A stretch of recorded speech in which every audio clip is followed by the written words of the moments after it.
K, and I'm the girl that likes to smoke and talk about anime. And today, me and my Blinky are back to talk about Season 1, Episode 7 of Yashahime. This episode is called Meeting Through an Apple.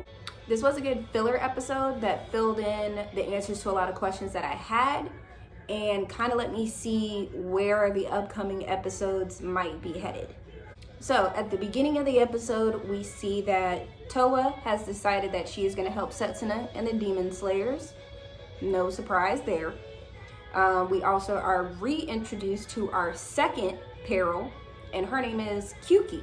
Now, Kyuki works for this weird guy, Kurenmaru, and she is basically at his feet dry snitching and telling him how one of his other underlings was killed by Moroha, but assures him that she will be able to take care of this.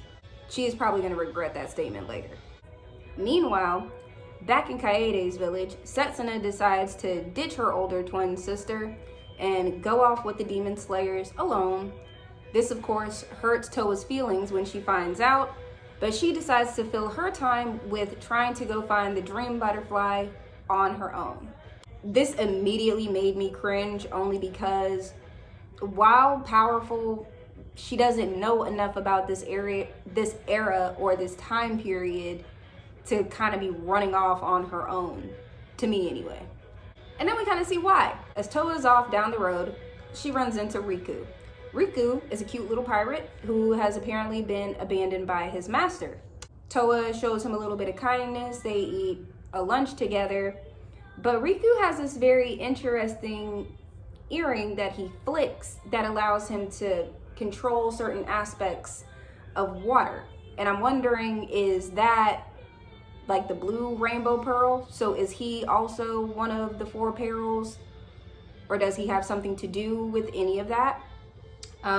Anyways, as a thank you to Towa, he hands her a sword that she says thank you for, but turns out that sword is stolen. So now Towa's in a little bit of trouble and she's been captured, so oh no.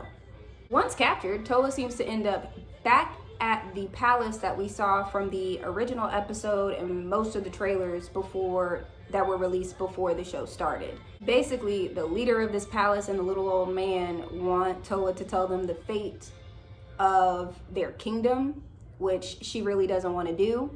And they let her know that they heard of a princess or priestess that used to use the Bone Eater's Well to travel between her world and this one, and that's when they present Towa with Kagome's old bike seat. Moroha was sent to find Kyuki by the corpse collector, Gyubi, I think is his name.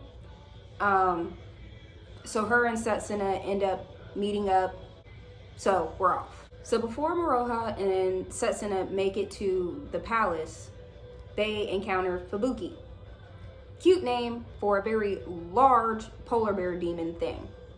And they're trying to fight this, and this is where we see that Towa and Setsuna seem to have this twin telepathy power thing. Setsuna is able to hear Towa's breathing and I guess figure out the situation and tell Moroha where to aim her sacred arrow to take out the bear's real body, which they do. And then of course they break in and rescue Towa. But that's not all. Turns out that the whole time, the old man was Yashahime, the little evil owl. And we are now off and after him. But before we go, Towa makes sure to grab both her history book as well as Kagome's old bike seat. And then that's basically how the episode ends, with us going after Yashahime.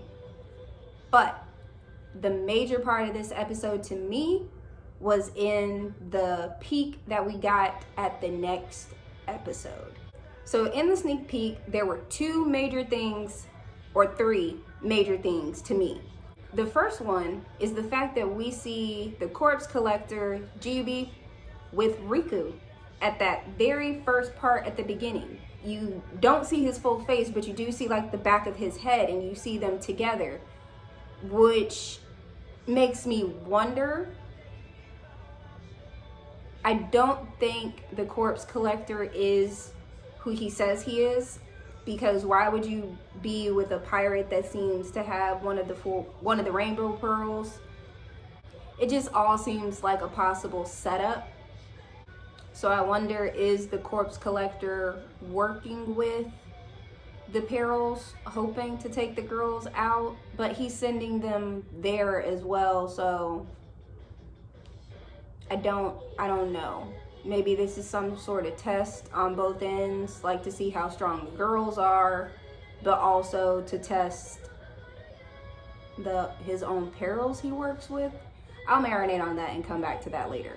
The second major event I saw that I know all true Inuyasha fans really noticed was the fact that we got a peek of Inuyasha and Kagome in the sneak peek for the next episode. It seems like while the girls are off after Yashahime, he casts a spell on them. And I guess it's whatever happens while they're under the spell that maybe causes Moroha to have these images of Kagome and Inuyasha. I didn't see anything in Kagome's hands.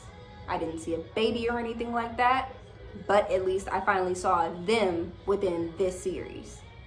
And then of course, third, we go back and we see Rin within the spirit tree.